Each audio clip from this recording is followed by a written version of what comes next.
छत्रपती संभाजीनगर ग्रामीण स्थानिक गुन्हे शाखेनं ऑनलाईन गेमिंगच्या नावाखाली आर्थिक नफ्याचे आमिष दाखवून फसवणूक करणाऱ्या टोळीवर मोठी कारवाई केली। करमाड पोलीस ठाण्याच्या हद्दीतील कुंभेफळ येथे असलेल्या ड्रीम सिटी सोसायटीच्या एका रो हाऊसमध्ये संशयास्पद हालचाली होत असल्याची माहिती मिळताच पोलिसांनी छापा टाकला।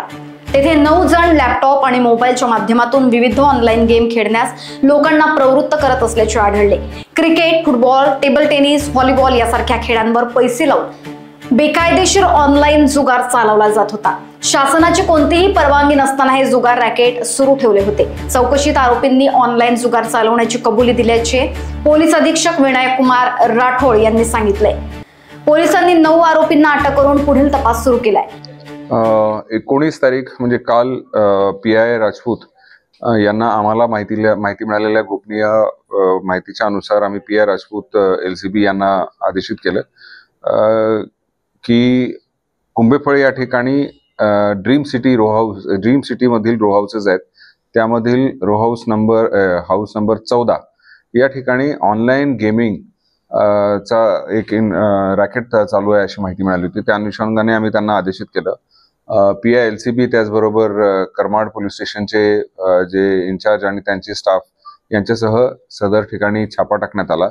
त्या ठिकाणी आम्हाला 9 लोक मिळाले आणि जवळपास 8,27,000चा मुद्देमाल तिथे जप्त करण्यात आला। जे 9 लोक मिळाले आहेत त्यांचे नावे पुढील प्रमाणे आहेत। सूरज पाचलोरे वय 26 सिडको छत्रपती संभाजीनगर, प्रणव मानकर सिडको छत्रपती संभाजीनगर, राहुल डनसेना, सूरज यादव, रोहन बिशम कुमार, शहबाद खान, वकील खान हे सर्व राहणार छत्तीसगडचे। त्याचबरोबर महेंद्र नवग्रह हा छत्रपती संभाजीनगरचा, प्रतीक मोरे हा छत्रपती संभाजीनगरचा आणि सौरभ महाले हा सुद्धा छत्रपती संभाजीनगरचा।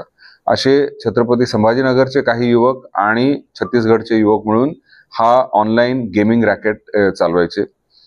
जे 8,27,000चा मुद्देमाल आहे त्यामध्ये 5 लॅपटॉप, 1 टॅब, 22 मोबाईल, 6 वेगवेगळ्या कंपनीजचे सिम कार्ड्स, जवळपास 21 वेगवेगळ्या बँकेचे ATM cards, 4 QR code scanner, debit card, credit card व कॅश जवळपास 35,000 असा एकूण 8,27,500चा मुद्देमाल हस्तगत करण्यात आले आहे। यामध्ये जो गेमिंग ॲप होता तो एक प्लॅटफॉर्म होता southbook.in। या southbook.in वर हा गेमिंग ॲपचा लिंक होती। या लिंकद्वारे लोक आत जाऊन वेगवेगळ्या प्रकारचे गेम जे बेसिकली गॅम्बलिंगचाच प्रकार होता असं करायचे। आतापर्यंत मिळालेल्या माहितीनुसार यामध्ये बाहेर देशातून सुद्धा काही लोक याच्यात गेमिंग खेळायचे। आतापर्यंत दुबई मधून काही लोक खेळायचे अशी माहिती मिळालेली आहे। लोकवाहिनी न्यूज करिता ब्युरो रिपोर्ट, छत्रपती संभाजीनगर।